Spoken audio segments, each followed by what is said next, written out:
Ahí teníamos un problemita técnico con el audio, pero bueno, ya estamos de nuevo reiniciando la transmisión con el ingeniero Sergio Marinov, que es gerente comercial de DESE, y él nos estaba explicando toda la cuestión esta del consumo de energía, Sergio, y estábamos hablando sobre eh, las tres, claro, cómo estábamos en la banda, pero también cómo son las tres ejes o las tres patas, digamos, que intervienen en la distribución de energía. Si nos puedes comentar. Claro. Bueno, entonces el sistema eléctrico tiene tres grandes agentes o tres grandes patas, como dices vos. Los generadores, que son los que generan electricidad a partir de algún tipo de fuente de energía, combustibles, agua para las centrales hidráulicas, fotovoltaica, eólica, nuclear, etcétera, etcétera. El transportista que transporta esa energía que se genera en todo el país hacia los centros de consumo, que son las grandes urbes, las provincias, etcétera.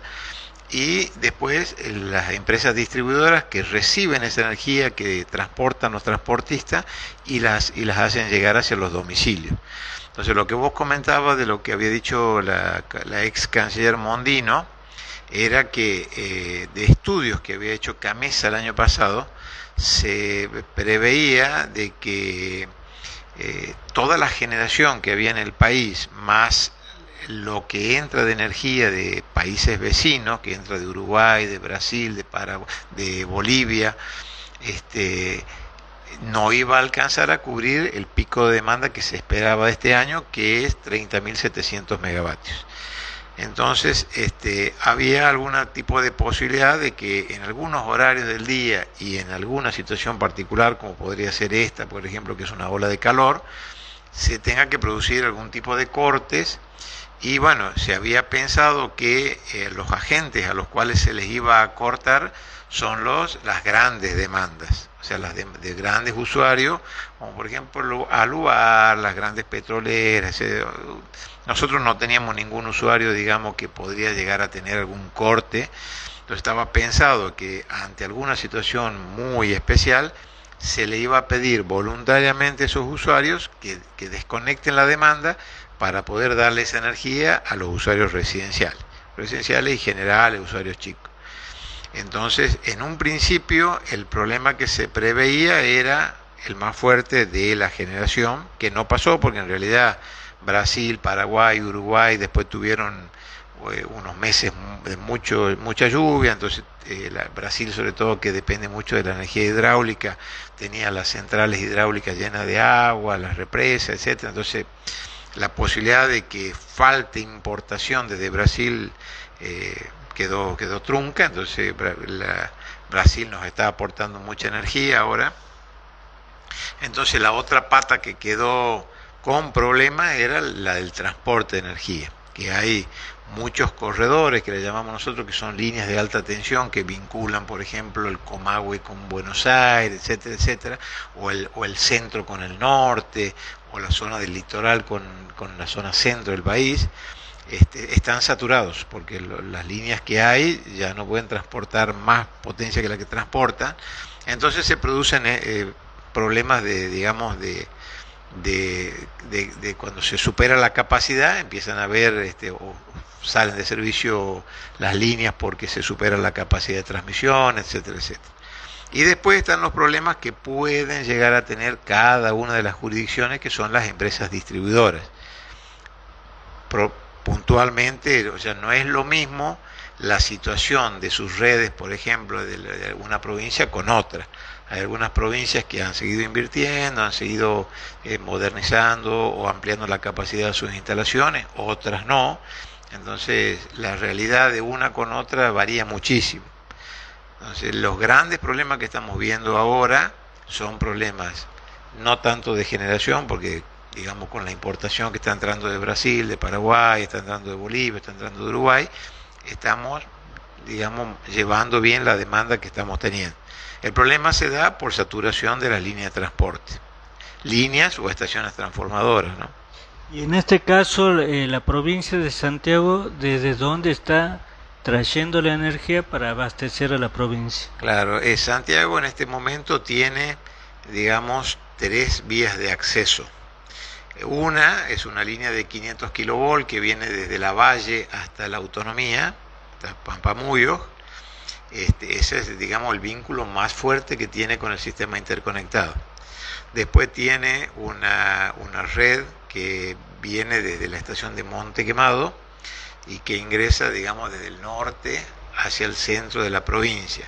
Y después tenemos tres líneas más, pero ya son en 132 kilovolt, que vienen desde el Bracho, desde Tucumán, que esas aportan, pero no tanto como las dos de 500, digamos, kilovolt que están en la Autonomía y en Monte Quemado. Entonces, digamos que el sistema de transporte dentro de todo en Santiago está mucho mejor que años anteriores, y el único inconveniente que tuvimos nosotros del sistema de transporte fue la falla aquí en la banda, el incendio ese día por la tormenta y el rayo, y eventualmente algunas situaciones que se producen en la zona de Ñatuya y Bandera, en donde la línea de transporte es radial, o sea, no tiene posibilidad de una doble alimentación o de una alimentación en anillo. Entonces falla por algún tipo de problema el vínculo entre Suncho y Añatuya, y quedan sin servicio Añatuya y Bandera y todas sus zonas de influencia. Pero son problemas, digamos, del sistema de transporte troncal regional o bien del sistema de transporte nacional. Hablabas de la inversión que se hace para el abastecimiento de la energía, que seguramente las inversiones se las hace a nivel nacional, que debe estar a cargo precisamente del Ejecutivo del Nacional, pero también seguramente en cada región hay inversiones. En este caso, las inversiones les corresponde, digamos, un 50% a la empresa distribuidora y otro porcentaje a la provincia, ¿o es todo de un lado o del otro? No, en realidad normalmente, o sea, las ampliaciones de los sistemas siempre lo tiene que pagar el que las usa, que sería el usuario. Pero después de ahí tenés un montón de variantes. Hay provincias que dicen, no, yo al usuario no le cargo ese costo, lo asumo yo como provincia, y hay otras provincias que dicen, no, que lo pague el usuario. En el caso de la provincia, todo lo que fue ampliación del sistema de transporte lo ha hecho la provincia. O sea, el usuario no cargó con los costos de ampliar el sistema de transporte. Y te estoy hablando de que aquí se desarrolló el sistema de transporte desde cuando empezó la concesión. Había solamente 4 estaciones transformadoras, había una en La Banda, una en Santiago, una en Terma y una en Fría, y no había más. Y ahora tenemos alrededor de 20 y pico de estaciones transformadoras. Había solamente una sola línea cuando empezó la concesión, que era la vieja línea que venía de Villa Quinteros, Río Hondo, La Banda.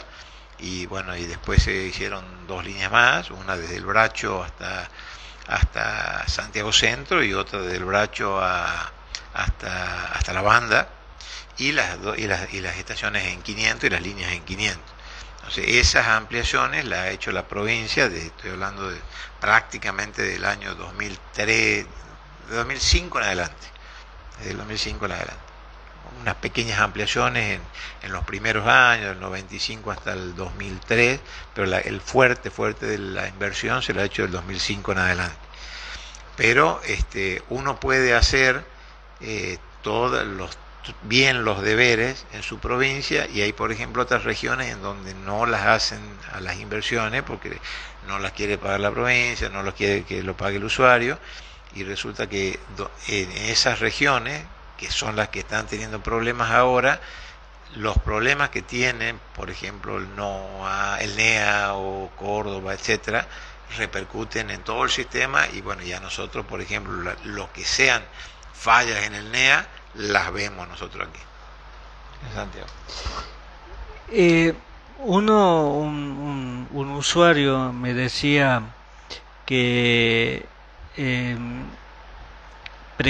me dice, si estás con Sergio, pregúntale el tema de la tensión, porque me dice, hay equipos electrodomésticos aire acondicionado, ventilador, etcétera, etcétera, que necesitan funcionar con una determinada tensión. ¿Esto es así? ¿Cómo es el estudio? Claro, depende mucho, porque hay todo lo que sea electrónico, funciona en un rango de tensión muy amplio, desde prácticamente de los 110 volt hacia adelante. Entonces, todo lo que sea electrónico, por más que tenga baja tensión, va a funcionar bien. El que puede llegar a tener algún tipo de problema son los motores, que ya trabajan con una tensión nominal, y sobre todo, por ejemplo, los motores de los aires, si no tienen una buena tensión, sobre todo de tecnología vieja, no van a arrancar, o van a bajar. Nosotros, para que el usuario tenga idea de lo que es la normativa, nosotros como empresa distribuidora tenemos un margen, o sea, no a todos los usuarios le damos 220 volts, que es la tensión nominal.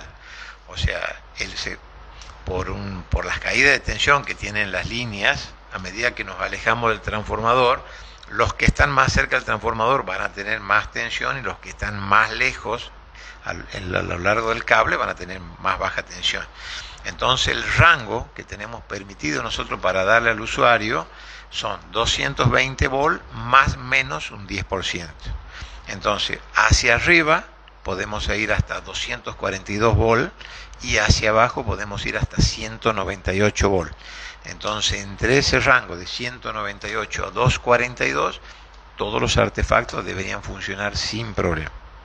¿Hay un rango que se haya detectado, o que o que algún usuario haya reclamado por debajo de los 190? Sí, hay situaciones muy particulares, muy puntuales, ¿no? Que se dan, que por ejemplo, en una condición de máxima carga, en donde todo está solicitado, que la tensión de ingreso a nuestras redes no es la nominal, sino es más baja, y todo eso se va prolongando, se verá acarreando por todo el sistema de distribución nuestro. Puede haber usuarios que sí, que queden por debajo de los 198, pero son casos muy puntuales.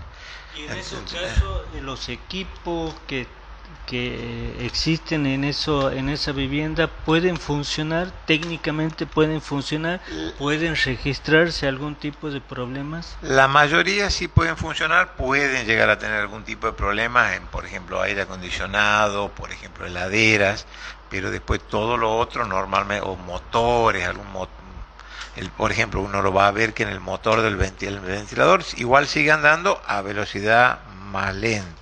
El problema es el aire, que por ejemplo no le arranca el compresor, entonces capaz que sí funciona el ventilador del aire, pero no le funciona el compresor, tenga baja tensión.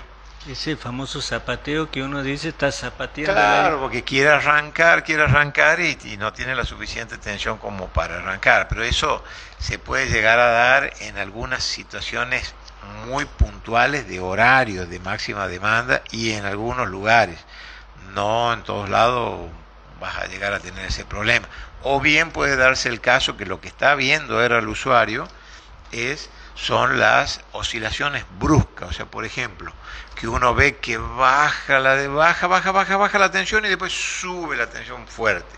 Entonces eso es producto de que en alguna zona, que no necesariamente tiene que ser la provincia, alguna instalación del sistema de transporte tuvo un problema. O sea, primero un cortocircuito que afectó una línea, salió de servicio la línea y como desconecta mucha carga, la tensión se recupera y rápidamente sube. Entonces, eso lo que normalmente está viendo el usuario, sobre todo en los horarios de la siesta. Entonces, si por ejemplo vos ves aquí en esta gráfica, todo lo que son estos picos que se van produciendo son oscilaciones que el usuario, esto te estoy mostrando a nivel país, ¿no es cierto? Entonces, lo que vemos nosotros lo ven en todo el país. Algunos, por ejemplo, si la oscilación se produce por una falla en el NEA, los usuarios del NEA lo van a ver más fuerte. Nosotros que estamos vinculados con el NEA por una línea de 500 la vemos, y quizás los de la Patagonia lo ven, pero menos. El hecho de que haya una tensión inferior a los 190 volts eso implica que haya una variación en cuanto al consumo y esa variación se note en el costo del servicio. No, no, eso es un mito y mucha gente entiende de que uno dice, no, estos bajan la tensión para que se facture más. No, la potencia de un equipo está dado por la forma en que está construido el equipo, la cantidad de bobinas, etcétera, etcétera, la potencia que tiene el equipo. Y cuando, por ejemplo, si el equipo tiene menos tensión, consume más corriente, pero siempre la relación va a ser la misma, va a estar en función de la potencia del equipo. Y eso es inalterable. Entonces, por más que haya más tensión o menos tensión, el equipo siempre va, en energía, va a consumir exactamente lo mismo. Sergio, el gobierno nacional, dentro de las medidas económicas que ha tomado, ha determinado en algunos casos disminuir los subsidios y en otros casos directamente los eliminó. En el caso puntual de energía y cómo es el tema del subsidio a nivel nacional, por un lado. Y la otra pregunta es si en algún momento la provincia de Santiago del Estero ha subsidiado con fondos propios el consumo de energía.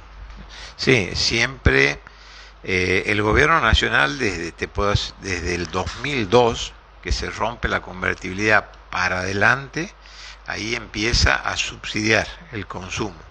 Entonces el usuario dejó de pagar lo que realmente valía la electricidad y empezó a pagar una parte, y la otra parte la empezó a pagar el Estado.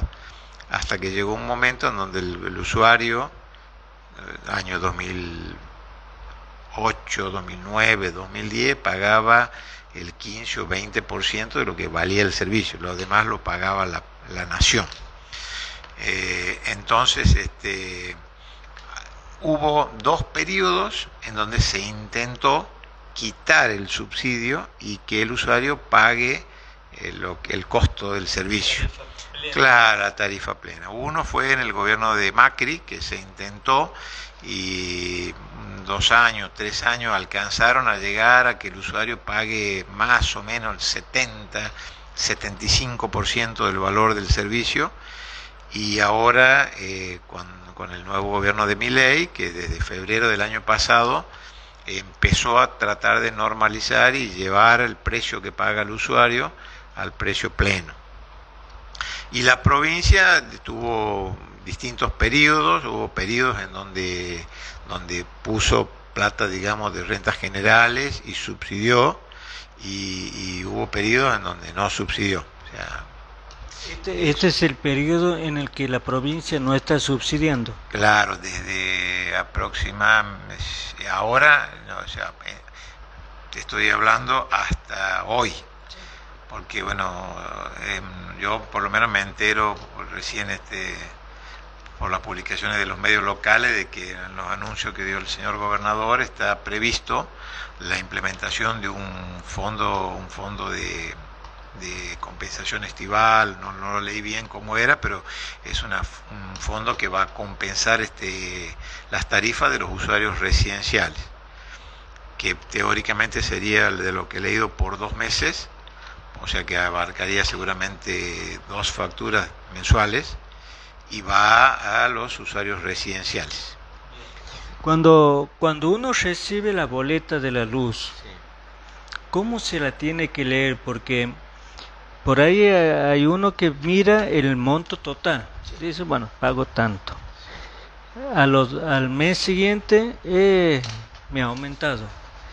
Pero ¿cómo se tiene que hacer la lectura para que uno pueda interpretar y tener un conocimiento de por qué hay una diferencia hacia arriba o hacia abajo? Sabiendo que podía salir el tema, venía preparando más o menos para que el usuario entienda que cuando paga el servicio eléctrico, está pagando básicamente 4 cosas. Primero son los impuestos nacionales, provinciales o municipales.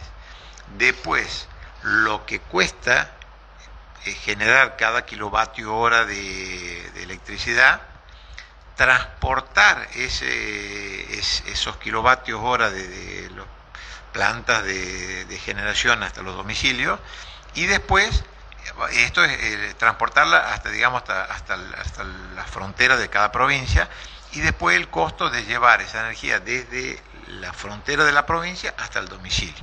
Entonces tenemos estos dos costos, que son los de transporte y de generación, los fija el gobierno nacional. El costo de la distribución lo fija cada provincia, y los impuestos, los nacionales los fijó la nación, y los provinciales y municipales normalmente los fija cada provincia.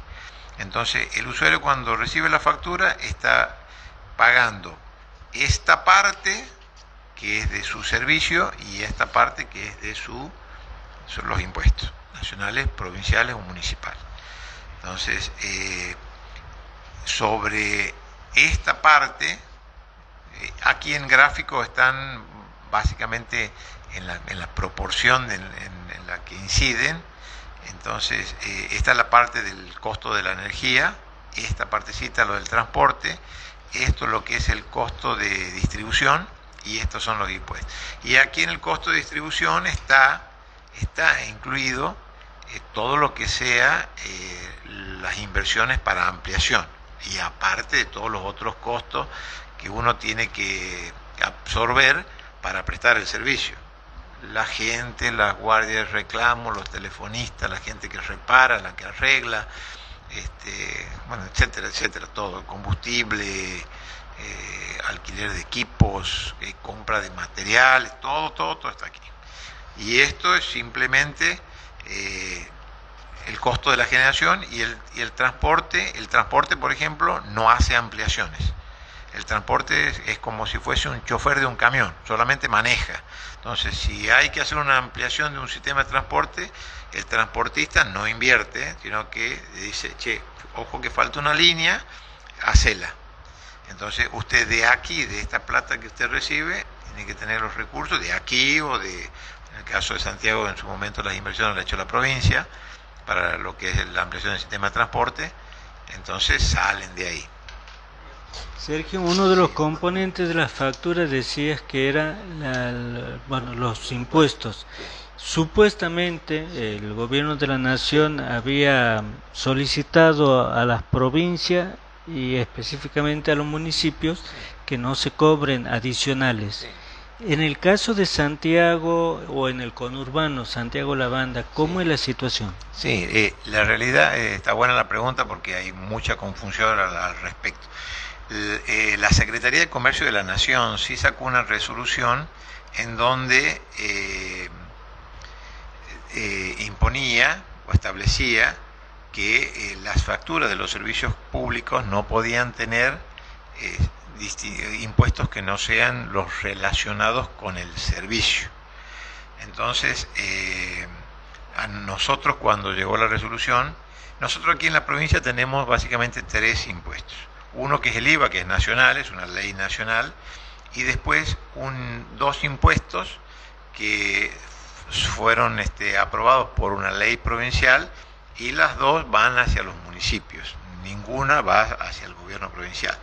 Entonces, uno es la contribución única, que fue aprobada en el año 94, cuando se aprobó el contrato de concesión, la ley 6.411 aprobó que en la factura de servicios públicos de electricidad hay un impuesto que recaude para los municipios, en compensación por el uso del espacio aéreo, etcétera, etcétera, por tasas e impuestos municipales que podrían gravar el servicio de distribución de electricidad en cada uno de los municipios.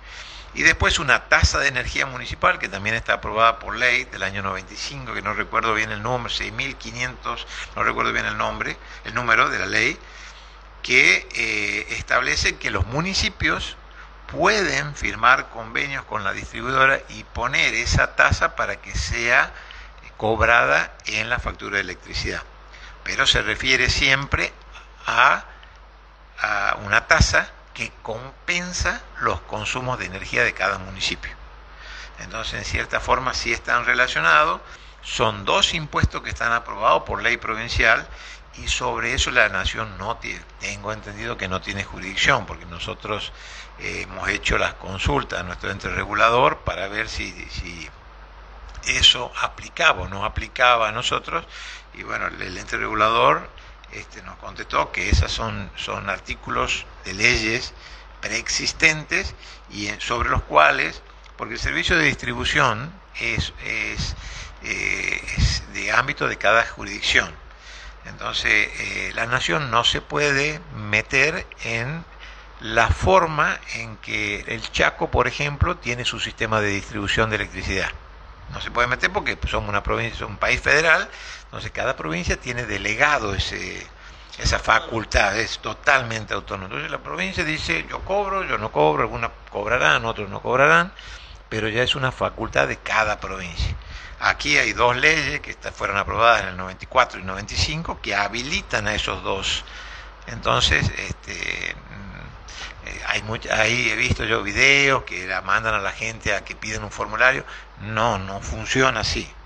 Estos son impuestos municipales que están aprobados por leyes provinciales y que nosotros tenemos que hacer cumplir las leyes provinciales. O sea, está vigente el cobro de esas tasas en el caso de los municipios, están vigentes y depende ya de una actitud, digamos, de cada municipio de decir, bueno, yo no lo cobro, pero son facultades que ya dependen a nivel provincial y o municipal. Hay un impuesto que es la contribución única, que esa está por ley provincial, o sea, esa todos los municipios lo reciben, quieran o no, o sea, ya en la ley está previsto que por cada usuario que tenga cada municipio, yo le tengo que cobrar una tasa y esa tasa se recauda y va al municipio. Pero sí tienen la facultad de fijar las tasas de energía municipal y firmar o no convenio con la empresa. Eso ya es una facultad de cada municipio. Y cada municipio tiene la facultad también de fijar su tasa. El tema es que el municipio puede fijar la tasa que le parezca o crea que corresponde fijar. Pero el tema es que hay un ente regulador, que es el ente regulador, el ENRES, el ente regulador de la electricidad, que analiza la viabilidad o no de esa tasa. Entonces, ellos hacen un estudio de una tasa de equilibrio y se fijan entre lo que consumen y lo que se recauda y buscan una tasa de equilibrio que compense lo que consumen con lo que se recauda. Entonces, un municipio puede decir, a mí yo fijo una tasa del 20 y el ente va a decir, no, con 10 te alcanza, yo te autorizo que en la tarifa cobres el 10. Los otros 10 cobrarlo como vos quieres. Entonces, así funciona el esquema. Sergio, teniendo en cuenta estos componentes y hablamos del tema de los subsidios, sí, teniendo en cuenta que si la provincia subsidia o no, si la nación subsidia o no, teniendo en cuenta toda esta cuestión, la tarifa que se está abonando en Santiago del Estero en líneas generales se lo ubica como alta, media, baja. Claro, bueno, en eso vamos a hacer una división. Nosotros tenemos tres grandes categorías de usuarios: los usuarios pequeños, los medianos y los grandes. Y dentro de los usuarios pequeños, de pequeña demanda, tenemos dos grandes divisiones, que son los residenciales y lo que la gente normalmente llama comerciales, que en realidad la tarifa es tarifa general. Entonces, de todos nuestros usuarios, te diría que el 85% de nuestros usuarios son residenciales. El resto son generales y grandes clientes, pero la mayoría son usuarios residenciales. Y dentro de los usuarios residenciales, a partir del 2023, nosotros tenemos tres grandes grupos, que es los grupos en los que los separa la Secretaría de Energía de la Nación para darle el subsidio. Entonces tenés los N1, usuarios residenciales N1, que son los de ingresos altos, los usuarios residenciales N2, que son los de ingresos bajos, y los de usuarios residenciales N3, que son los de ingresos medios. Los de ingresos altos prácticamente a partir de febrero del año pasado, bueno, desde la implementación del esquema de segmentación de este tipo, pasaron a pagar la tarifa plena. Los N2 están muy subsidiados y los N3 en su principio, cuando se implementó esto, tenían un tope que era de 500 kilovatios hora mensuales, que si vos superabas esos 500 kilovatios hora, el excedente te lo cobraban a precio pleno y los primeros 500 a precio subsidiado. Con el nuevo gobierno se fue cambiando todo eso y a los usuarios N2, a partir de mediados del año pasado, ya les puso un tope, entonces se subsidia de los N2 un monto de 700 kilovatios hora bimestrales. Y a los N3 era antes 650 y se los bajó a 500, ahora es 500 kilovatios hora bimestrales. Entonces, si vos comparas, por ejemplo, los N2, que en nuestros usuarios residenciales son la mayoría son N2, de acuerdo al consumo, porque también va a depender de cuánto consuman los usuarios. Entonces, si vos estás dentro de los 700 kilovatios, tu factura va a ser una factura baja, porque todo tu consumo está subsidiado. Pero si vos consumiste más de 700, depende cuánto te alejes de los 700, es cuánto más vas a pagar, porque ya todo lo que supera los 700 va a precio pleno. Entonces, vos tienes, porque yo he hecho varias, estos son unas comparativas que hace una asociación que nuclea a todas las empresas distribuidoras. Entonces tiene la comparativa de cómo es el ranking, digamos, de las tarifas que pagan los usuarios. Entonces, si el usuario consume, por decirte, 250 kilovatios hora mensuales, o sea, serían 500 bimestrales, EDS estaría en la 1, 2, 3, 4, en la quinta posición. Si el usuario consume hasta 500 kilovatios horas mensuales, estaría dentro de las 5 más baratas. Solamente es más barata que EDS, esta es La Rioja, Edenor, Edesur y Formosa. Y quinta viene Santiago. Si vos vas a un esquema de un consumo un poquito más y dices, no, aquí no consumimos 500 kilovatios hora bimestrales porque hace mucho calor, bueno, vamos a una de 1200 kilovatios hora bimestrales, que digamos que es un consumo ya de verano. Entonces ahí vos estás 1, 2, 3, 4, quinto, séptimo. Entonces empiezas con La Rioja, Formosa, Edenor, Edesur, Misiones, Catamarca, San Luis y Santiago. Y todas las otras que siguen son más caras. Y si vos dices, no, bueno, pero 1200 todavía es bajo el consumo para el verano de Santiago, bueno, vamos a la que sigue. Vamos suponiendo que consuma 1500 kilovatios hora bimestrales, que es un consumo holgado para una casa que tiene 2 aires en verano. Y en esa situación está 1, 2, 3, cuarto, quinto, sexto, séptimo también. Edelar, que sería La Rioja, Formosa, Misiones, Catamarca, San Luis, Chaco y Santiago. Y después Buenos Aires viene posterior y todas las otras posteriores. Entonces, si vos comparas a nivel nacional, hay algo que está circulando en las redes sociales que dice, no, en otras provincias se paga más barato que yo. Hay 5 o 6 provincias solamente que pagan menos que nosotros.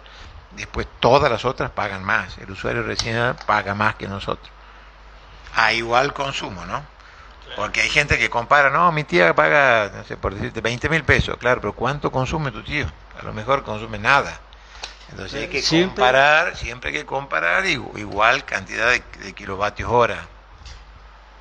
Esta gráfica está hecho en relación, de manera independiente, mejor dicho, a si una provincia recibe o no subsidio. Eso hay que aclararlo. O sea, estamos hablando del consumo. Estamos hablando de que si vos recibís algún tipo de subsidio, porque nosotros, esta es una asociación que nuclea a todas las distribuidoras del país. Entonces nosotros, cuando hay un cuadro tarifario que cambia, mandamos la información todas las empresas distribuidoras y después hay en la asociación gente que prepara esta comparativa y bueno, dentro de lo que mandamos, si hay subsidio, se pone qué subsidio y bueno, y en base a eso te ranquean. En realidad aquí está lo que paga el usuario, lo que paga. Si tiene un subsidio que va en la factura, está ahí metido. Otra de las consultas que está relacionado con esto, porque vos decías, bueno, un consumo de 1500 kilovatios Sí, bimestral. sí. Entonces la consulta decía, ¿por qué y de qué manera el inspector o la persona encargada de controlar el consumo domiciliario, el medidor, cómo lo hace? Eh, ¿Todos los meses la medición? ¿Cómo es el sistema que aplica EDESE y que después se lo traslada a la factura, ¿no? Me decía, porque no entiendo si viene una vez al mes y eso lo hacen valer por dos o hacen un prorroteo. No. El contrato de concesión nuestro prevé que los usuarios residenciales y los comercios chicos, que son generales, se facture con una periodicidad bimestral. Entonces nosotros leemos los medidores cada 60 días. Pero por una cuestión de facilidad de pago, cuando se lee y se factura todo el bimestre, esa factura la dividimos en dos. Entonces, una la recibe un mes y otra la recibe otro mes. Para no tener que pagar cada 2 meses un monto alto, entonces se la dividimos, digamos, en dos partes. Una la paga un mes y otra la paga otro mes. Pero siempre es el consumo de 60 días anteriores a la fecha de su factura. O sea, la factura que a mí me vino en febrero contempla diciembre y enero. Claro, por decirte, si yo te leo el medidor hoy, que es 10 de diciembre, posiblemente la factura esté saliendo para empezar a distribuirse capaz que el 13 o el 14 de febrero, y capaz que en 3 días nosotros hasta que validamos los procesos de lectura, después te voy a comentar bien cómo es el proceso para que la gente destierre el mito de que no leen, inventan la lectura, no. El sistema de facturación y de lectura nuestro es un sistema muy trabajado de hace 30 años que lo venimos mejorando y digamos tiene muy baja cantidad de errores. Entonces, si yo te leo hoy el medidor, te estoy leyendo 10 días de febrero, te estoy leyendo 31 días de enero y parte de diciembre. O sea, te estoy leyendo de hoy hasta 60 días para atrás, que fue la fecha en donde yo tomé la lectura anterior. Entonces, el sistema lo que hace es, mira cuánto fue tu lectura anterior, cuánto es la lectura de ahora, hace la resta y eso es tu consumo. Y en base a eso se factura. Se hace un prorroteo, básicamente. No, claro, si por ejemplo hay cuadros tarifarios distintos para diciembre, enero y febrero, que ahora los hay, hacemos un prorroteo, decimos tanto de este consumo corresponde a diciembre, tanto a enero, tanto a febrero, a cada uno le corresponde tal cuadro tarifario. Y por ejemplo, para que la gente por ahí dice, no, ni vienen a leer, no, nosotros tenemos a todos los usuarios, los 330.000 usuarios que tenemos, los tenemos geoposicionados, o sea, yo tengo el punto GPS en donde está cada medidor. Entonces, cuando el toma estado va a leer, el toma estado lleva un celular en donde tiene una ruta de lectura que tiene que leer, por decirte, 800 medidores. Los va leyendo, no tiene la información de cuánto fue el estado anterior. Lo único que él sabe es que yo le pongo el número de medidor y él cuando ve el número de medidor me tiene que decir qué estado es. Y nada más. Si, por ejemplo, el estado que carga el toma estado no le gusta a lo que yo le pongo en el celular, al programa, perdón, le pide que repita la lectura. Entonces, el toma estado tiene que volver, poner el número de medidor y poner la lectura, que son seguridades que nosotros le damos al sistema, y cuando graba la lectura, le marca el punto GPS. Entonces yo cuando el toma estado vuelve y descarga esa información en nuestro sistema, el sistema va chequeando que el punto GPS del toma estado de ese medidor, cuando leyó, sea el que yo lo tengo en mi sistema. Entonces no puede ser que al medidor de Carlos Toledo le tomen en Santiago, le inventen la lectura. ¿Por qué? Porque cuando yo descargo, voy a ver que la posición del toma estado cuando cargó tu estado de tu medidor no es la de tu casa, sino de cualquier otro. Entonces lo va a mandar de vuelta a que cargue el... Entonces la gente habla y realmente no está bien porque no conoce. Nosotros sí conocemos y estos son 30 años, digamos, de perfeccionamiento y de mejorar los procesos y demás para que sea lo más perfecto posible, la lectura y la facturación. Sergio, para terminar, para hablar de este tema podríamos estar Sí, 5 horas, sí. pero quiero retrotraerme al inicio de la charla. ¿Y por qué me retrotraigo? Porque bueno, hubo una cuestión técnica y quizás por ahí no se escuchó bien. Pero hablábamos de la situación que se había dado aquí en la ciudad de La Banda cuando cayó un rayo y que había provocado la salida del sistema de los transformadores que están a la altura del barrio 17 de octubre, donde funcionaba antes el matadero. Explícame un poquito cómo está la situación ahí, porque me decías que se estaba trabajando para que esos transformadores vuelvan a estar en funcionamiento. Claro. En realidad toda la banda tiene 2 estaciones transformadoras. Una esa, que es donde estaba el matadero viejo, y otra en Villa Suaya. En el matadero, que es la estación transformadora, se llama Rebaje Banda, tenemos 2 transformadores instalados de 30 MVA cada uno. Y en Villa Suaya tenemos 3 transformadores de 30 MVA cada uno.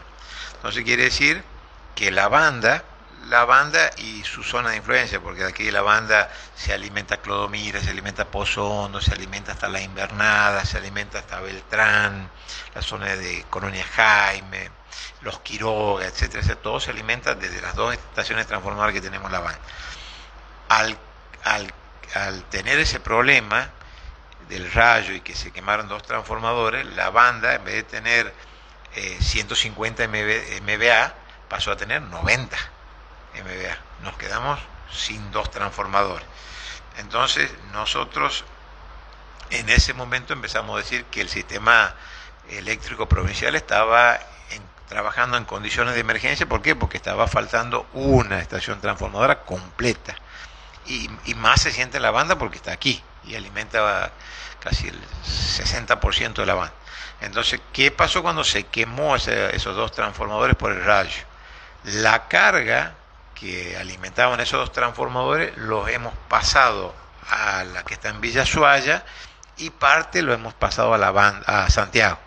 O sea que ahora parte de Santiago de la banda se alimenta de Santiago y la otra parte se alimenta desde Villa Suaya.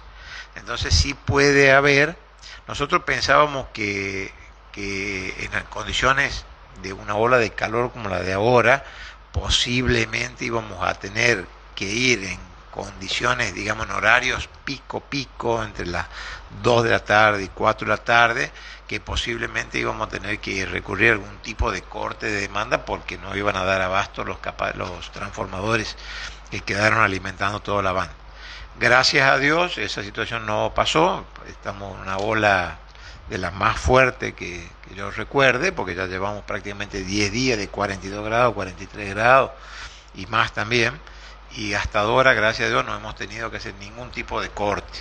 Todo lo hemos podido llevar bastante bien desde las otras estaciones transformadoras. Y eso se da, ¿por qué? Porque nosotros las estaciones transformadoras siempre las tenemos no al 100%, sino con un cierto margen para que si pasa algo como esto, eso nos actúe como un colchón.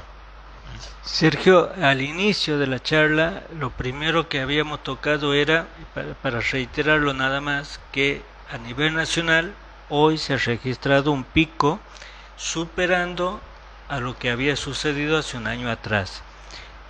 Para reiterar el dato, porque la verdad que no recuerdo, y en Santiago del Estero hubo coincidencia también. Exactamente. Nosotros teníamos, coincidente con La Nación, el récord lo teníamos el 1 de febrero del 2024. La Nación había hecho 29.653 megavatios a las 14 horas del 1 de febrero del 2024 y nosotros para Santiago teníamos el mismo día, el mismo horario, 588 megavatios. Hoy toda La Nación ha hecho un récord y pasó a tener 30.240 megavatios de demanda máxima. Y Santiago, la máxima la registramos a las 14:45, La Nación también, de 613 megavatios. O sea que hoy, digamos que hemos superado todos los consumos que teníamos de años anteriores, ¿no? Para lo que resta febrero, más o menos 18 días, para lo que se espera de marzo, esos 600 megavatios se pueden superar. ¿Cuál es la proyección que hace DESE para Santiago del Estero, para la ciudad de La Banda? Claro, hay que ver mañana, que mañana teóricamente sería el último día de temperaturas altas, porque después a la noche vendría un cambio con lluvia. Así que hay que ver mañana si realmente a la hora que se producen los picos, que son desde más o menos desde la 1 de la tarde hasta las 4 de la tarde, si en ese horario vamos a tener la misma temperatura que hoy o menos. Depende cómo venga el cambio, qué horario ven. Y si se adelanta algún viento un poquito del este, una cosa así que baje un poco la temperatura, es muy probable que no la superemos a los 613 megavatios.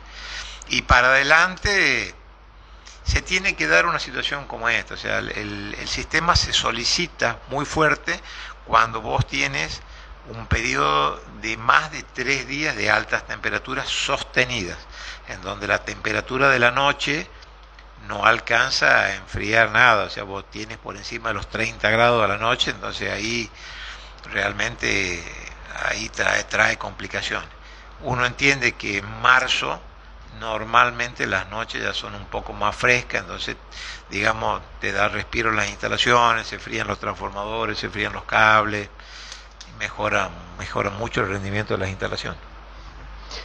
Hemos estado con algún intervalo porque bueno, por ahí las complicaciones técnicas suelen suceder, pero bueno, agradecemos a Sergio Marinov, gerente comercial de DESE, por prestarse este tiempo y aclarar algunas de las muchas dudas que los usuarios suelen tener, las lecturas de cuando llega la factura a los domicilios, tema consumo, lo más destacado, a ver, para refrescar la memoria, Santiago del Estero, en coincidencia con La Nación, tuvo hoy su pico de consumo, un poco más de 600 megawatts aquí en Santiago del Estero, y un poco más de 30.000 hubo a nivel nacional, por debajo de la proyección que había hecho el ente con Camesa, que era 30.700. Exactamente. La proyección que se hizo a mediados del año pasado esperaba que para este verano la demanda máxima va a estar en el orden de los 30.700 megavatios. Todavía quedamos con 500 megas por debajo. O sea, estamos en 30.240. Estamos con Changuín, dijéramos nosotros. Tenemos todavía un margencito como para que suba. Sergio, muchísimas gracias por la predisposición. No, gracias a vos por la oportunidad de aclarar ciertas cosas que por ahí la gente no tiene por qué saberlas, pero bueno, te agradezco la oportunidad para que en la medida que uno pueda traer un poquito de claridad sobre muchas cosas que por ahí se comentan, normalmente por falta de información, ¿no? Nosotros nos vamos a estar reencontrando en este ciclo de mano a mano dentro de 7 días, conversando, y la idea es que podamos tocar diferentes temas. Bueno, en este caso del consumo de energía, tenemos un año político, así que a lo largo de esta temporada vamos a conversar con varios dirigentes, pero también con gente de la cultura, gente del arte, en fin, queremos hacer un mano a mano más amplio. Que tengan un buen descanso. Gracias.